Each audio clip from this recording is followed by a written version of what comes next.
So a few things going on today. We've got some fish in quarantine that have to come out and be placed around. We will show you where these guys are going, but I all had them in this single tub here. They've been kind of jam-packed in this 180. Well, I say jam-packed, but it's really all right for the fish that are in here. But they're going to go ahead and go into their new home today.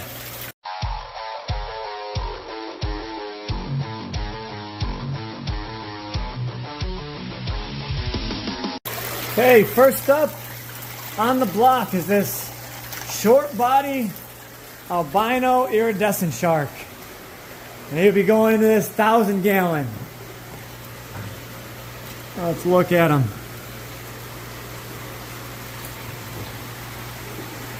Definitely a beautiful fish. He's a bit weird looking.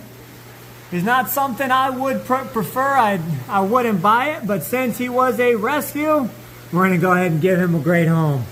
Look at him. He's definitely something to look at. It's something we don't have, but yeah. He's probably about 10 inches long right now. And as you can see, there's some fish in here that I'm going to take out. One being this Bricon Dentex. He's always a jerk. And we want to remove the problem child from any tank that we can possibly have. So while I'm in there getting him out, I want to get this red Motag and put him into the South American cichlid tank, along with this silver dollar can go into the Bellagio tank. Okay, second one is going to be this Dolphin Cat. So they are actually related to the wood catfish, but they get just a little bit bigger.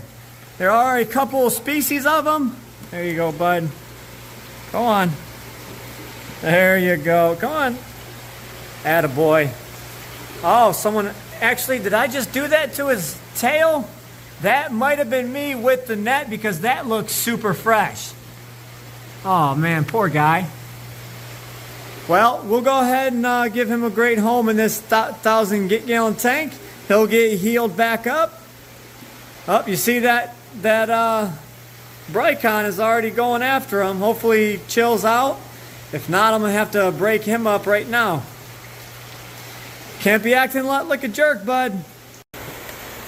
So after a few failed attempts, I decided to just go ahead and drain the tank, give him less room to swim, because he is coming out of here.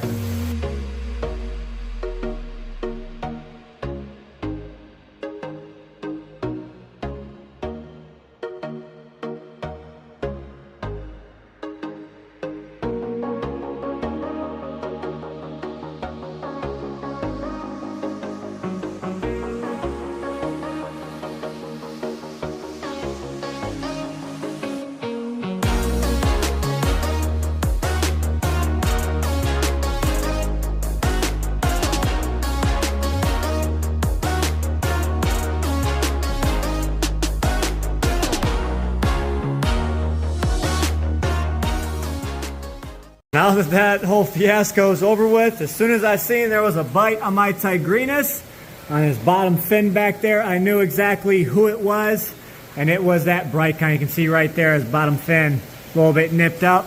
I didn't want to take that chance because these Tigrinus can get stressed out very, very easy and just pass away. So we went ahead and got the Bricon out, and he went after this guy as soon as I put him in there as well.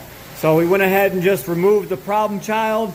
I, however, could not catch the Madagascar or the silver dollar. So I'll do that next time when I'm actually maintaining the tank.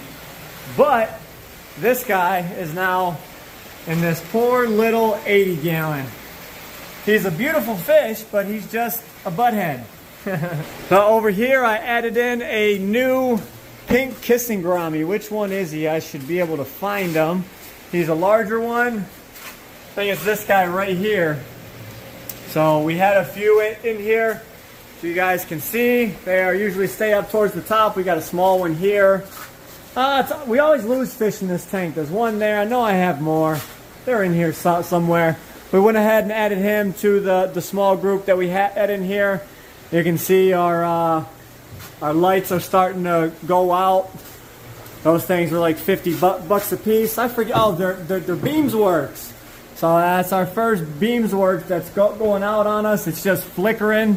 So I'm going to have to buy a replacement and get that on the tank. So with the rest of the little inhabitants, we added another albino Gibiceps pleco. I'm not sure which one it is, but there were 4, now there's 5 in here. So added that to the tank. Along with over here, we've got the 2 big Florida gars that we added in. We got this guy and that guy. They were the darker ones. We had the lighter ones already in here. So those got added. And then this beautiful veil-tail Oscar. We went ahead and tossed him in here as well. He's got a little bit of a bend on his tail, but he's a nice looking fish. So he's going to get healed up. That clear part of his tail should all grow back. That was from transferring him. He kind of beat himself up a little bit. So now that he is in his tank, he should be good to just heal up and look all pretty for us. So quick little update on this goon. So he's probably about 26, 27 inches. There goes my fist next to his mouth. And he can probably inhale this thing if he wanted to. But my God, is he getting pretty massive.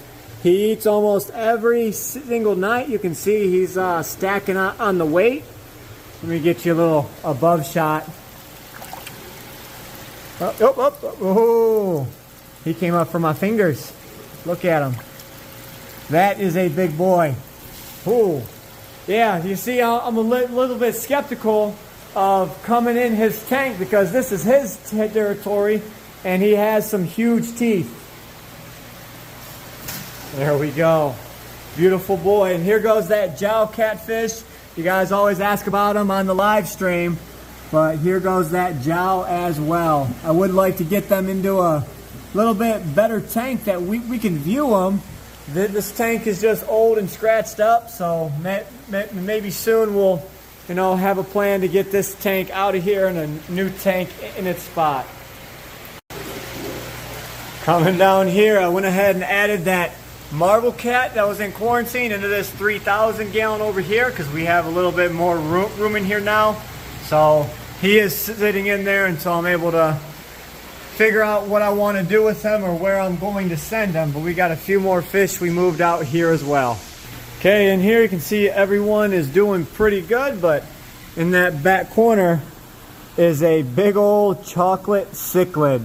You can kind of see his purplish color coming in, but he's probably, I'd say, 8-9 inches or so. Oh, we got the jaguar coming up to say hi. He said, "You bringing me food?" What's up, guy? Of course, we got the Persei.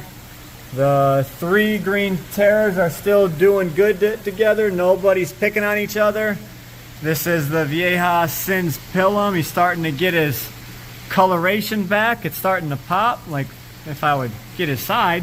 See on his tail, he's getting that fluorescent green, them blues, the pinks, all that good stuff. This guy is yet to color back up. But you can also see the flower horn. He's getting some colors back on him. Look at that beautiful fish. You know, most people are like, oh, you got to have him in a tank by himself. My flower horn's so mean. Well, here is proof that you can have him in a community tank. You just got to give him the right environment. So right here, there is, this is a 4x4 by 4 foot cube. It's 500 gallons. We have a few select smaller fish in here. I know I say small, and some of you guys might think that these are some big fish, but they are small to us and they are easy to manage. So everyone is doing well and getting along. We'll see what else we end up doing to this tank. I would like some plants in each back corner and to finish getting rid of this purplish black algae. So I keep, taking the magnet and I'm slowly getting it off and winning the battle on this tank. I already upped the flow. We have a little bit more water movement through the tank, so each day it's getting a little bit better. Over here in the bass tank, look who is out. We got one of the black dragon cactus plecos, Pseudacanthicus serratus. He is prowling the bottom. We've got all the bass out. We've got, of course, the Pinema up here, a mono. We've got a Temensis. We've got another Pinema. We got a Kelberry. Look at that gold on his tail. Absolute beautiful bass. And he is coloring up and showing off just a little bit for us today. That's all right. All of the bass are actually looking phenomenal. Look at the blue on his top fin. You know, you usually see a blue bass and think that it's an azul. And people who come here that don't know much about bass are like, oh my God, is that an azul? And I'm like, no, that's not an azul. But we do have an azul. He is back there. He is hiding behind the rocks. Kind of hard to see, but he is completely blue. The Pinemas have blue up top and gold down bottom. And of course, we got the largemouth bass in here as well, so we can show people that this is a true bass. This is in the cichlid family. So they're called a bass, but they're not really the same kind of fish. So check it out. Here's all the koi fish coming out after a fresh rain. Even the paddlefish are coming up. Ooh, you can see that one right there. Super cool. Right there, right there, right. Oh, there's 3 right there. There are a total of 7 in this pond, exact numbers. The paddlefish are just so neat to watch come up and just do their things. They are a prehistoric beast in themselves. Now, up. Someone just jumped. I don't know if that was the paddlefish. I got it on camera. My dad said he breached like 2 feet. Maybe we'll get lucky and see a couple breach a little bit better than that last one. But these guys are just so neat to sit here and watch. I just come back here and right now the sun's going down. It's raining. Oh, look at that one. He's up top. Oh, he's sticking his bill out of the water just a tiny bit. But these guys are just so cool. Okay, so you see I threw some pellets in. You can see the paddlefish right up top. Let's see if we can see any flip over and actually grab the pellets, but they are showing the most interest I have seen since they have been in this pond. They are up top and you can actually see their silhouettes. They are right on top of the water. That little guy right there in the middle. And there's 3 that keep coming up. Oh, there's a big one out there. Look at him. Oh, he just flipped over. He got some pellets. How cool. So with one actually doing it, the others will see it and join in. And they will actually all start seeing. I see 4 right there. So these guys are going to do great in this pond. That is awesome. How cool. If you guys can't tell, I'm a little bit excited because this is the first time I'm seeing it. I'm holding the camera and looking past it while I'm commentating. But man, that is super cool. So I promised you an update on my boys. So let's go over here to the tigerfish tank. Now there is this Armatus, the Saber-Tooth Barracuda. He's coming up on 12 inches. Let's actually zoom back in on him. He is coming up on 12 inches. He cooled out on the biting ever since we put him in this 580. So everyone is getting along peacefully, and I am liking it a lot. We've got Lone Star back there. He's probably about 13 inches, and he blends in with the driftwood and loves to stay towards the back of the tank, but he's actually eating some of the dirt back there. But he is also growing. He's doing well. We've got these 2 tinfoil barbs in here as you know, scavengers and whatnot. But my favorites are these tigerfish right there. Look at them. That guy looks like a little blimp. He is so fat, and they stay so full. He's actually going on a growth spurt. He's probably right at the 10-inch mark right now. And that guy right there is probably 11 inches. He's got him a little bit on the length, but that guy has him on girth, no doubt. He is way taller. So now that he's, you know, growing taller and thicker, he is now going to start shooting out. And they will be going on a couple growth spurts here soon because these guys eat like absolute pigs. The only thing I don't like about this tank is all of this grass up top. It's nice to have the plants in the water. I know the fish enjoy it, but it is just a pain to view this tank. So I'm going to have to do something else with all of this plants in this tank. and maybe even push them back to our little tub back there.